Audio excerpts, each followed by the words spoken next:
என்னை தேடும் இறைவனே, உம்மை நாடி வருகிறேன். என்னை தேடும் இறைவனே, உம்மை நாடி வருகிறேன். இன்றைய தியானத்தின் தலைப்பு மோசே தண்டனை. வாசிக்க வேண்டிய திருமறை பகுதி எண்ணாகமம் 20ஆம் அதிகாரம் வசனங்கள் 1 முதல் 12 வரை. மோசே தண்டனை.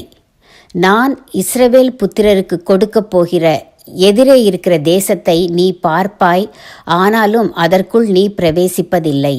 உபாகமம் 32:52. மோசே ஒரு பெருந்தலைவன், தேவனுடன் முகமுகமாய் பேசியவன். தேவனுக்கு கீழ்ப்படிந்து இஸ்ரவேலரை 40 ஆண்டுகள் வழிநடத்தி கானான் நோக்கி அழைத்துச் சென்றவன். பூமியில் உள்ள சகல மனிதரிலும் மிகுந்த சாந்த குணமுள்ளவன்.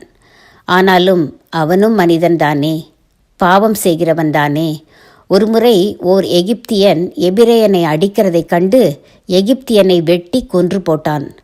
அநியாயத்தை சகிக்க முடியாமல் செய்த கொலை என்பதனாலோ என்னவோ திருமறை அதை குற்றமாய் கொள்ளவில்லை.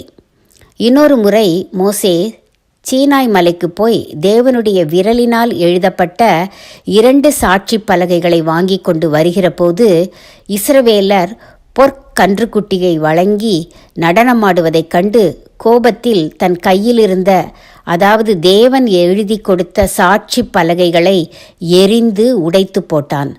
அதுவும் குற்றமாக கொள்ளப்படவில்லை. ஆனால் மேரிபாவிலே ஜனங்கள் தண்ணீருக்காக தத்தளித்த போது தேவன் கன்மலையிடம் பேசுமாறு கூறினார்.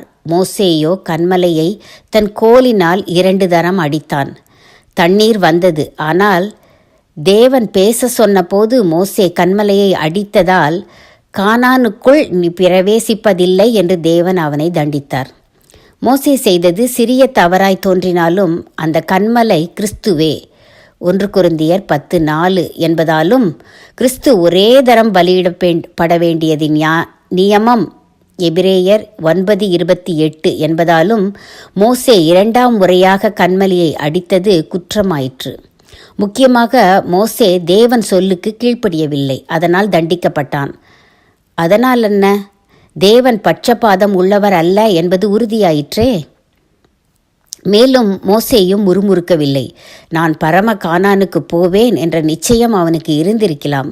மறுரூப மலையில் இயேசுவுடன் மோசே தோன்றியது கூட அவனை கௌரவப்படுத்தியதாகுமே. மோசேக்கும் தண்டனை கொடுத்திருக்கிறார், தாவீதுக்கும் தண்டனை கொடுத்திருக்கிறார். நான் எம்மாத்திரம்? மோசேக்கும் தண்டனை கொடுத்திருக்கிறார், தாவீதுக்கும் தண்டனை கொடுத்திருக்கிறார். நான் எம்மாத்திரம்? தீர்மானம்: தேவனுடைய சிறு சிறு கட்டளைகளுக்கும் கீழ்ப்படிவேன்.